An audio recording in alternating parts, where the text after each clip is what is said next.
देखो साहब बड़ा लोग क्यों ना कि दादा जेड़ो पोतो ही जावे पर पोतो ही जावे और नानी जेड़ी दो ही जावे, ठीक है ना।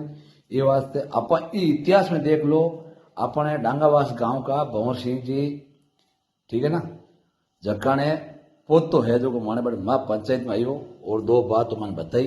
जेकी बात देखो दादा दादी कितनी टॉप की बात बताई, आप बहुत विचारी बात की गहराई में लीजिए ना, ठीक है ना। भी दादा को पोतो ओ है और बेटा तो है पर ना निर्वाह को इतना बेटा पोता जी तो होशियार बेटा नहीं है।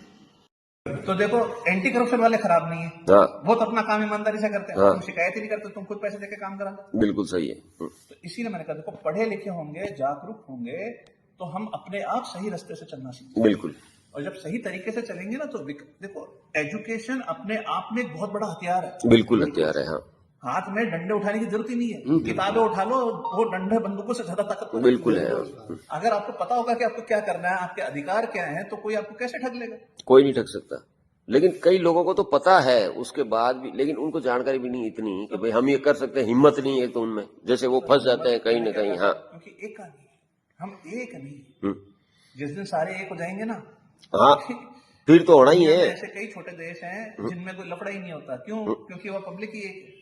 वहाँ कर ऐसे बहुत सारे हैं। हाँ बहुत सारे देश हैं। हाँ सर्च करोगे आपको ऐसे कई मिल जाएंगे जिनके अंदर बिल्कुल है। हाँ पब्लिक सेटिस्फेक्शन इंडेक्स टॉप पे चल रहा है। क्यों? बिल्कुल टॉप पे चल रहा है, चोरी होती ही नहीं है। वहाँ इसलिए नहीं होती राम ना, राज्य की बातें करते हैं, राम जी की बातें करते हैं, राम राज्य है नहीं है। हाँ हाँ राम राम राज्य है नहीं यहाँ, बातें करने से कोई नहीं।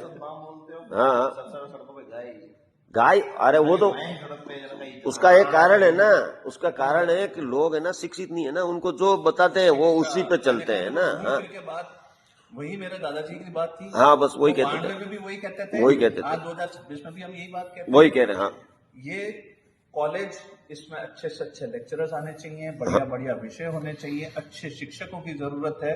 शिक्षा आ जाएगी, बच्चे पढ़ लेंगे, आने वाली पीढ़ी पढ़ लेगी, 80% प्रॉब्लम्स वहीं खत्म हो जाएंगी। और इन सालों में हुआ क्या है, इन सालों में यही तो हुआ है, शिक्षा का स्तर इन्होंने घटाया। जैसे कॉलेज में मतलब पढ़ाने वाला नहीं है, अब प्राइवेट कॉलेजों में क्या है, लोग क्या है, अगर कॉलेज में लेक्चरर नहीं है तो कॉलेज में लेक्चरर कौन आदमी लगाएगा? हाँ, कोई शिक्षा मंत्री के पास कौन जाएगा? हमारे विधायक महोदय। विधायक, अब विधायक महोदय को जाके कोई कुछ कहता ही नहीं है के उनको खुद को पता भी है, लेकिन वो इस पे हाँ क्या बच्चा नहीं होता ना तो हमारे लोग निकला। हाँ वो तो है, लेकिन अब उनकी भी तो जिम्मेदारी बनती है ना। लड़के इकट्ठे होके अभी रैली निकालने को बोलो, हाँ चले जाएंगे, लेकिन ये प्रश्न नहीं पूछेंगे, प्रश्न नहीं पूछेंगे। हाँ हाँ वही। लेकिन कितने लड़के जो जाके विधायक साहब से कहेंगे साहब हमारे लेक्चरर नहीं है? नहीं ये नहीं पूछेंगे, ये तो सवाल पूछने का सवाल ही नहीं है, क्योंकि यहाँ तो कोई अगर अधिकारी आएगा कुछ भी आएगा तो हर आदमी की ये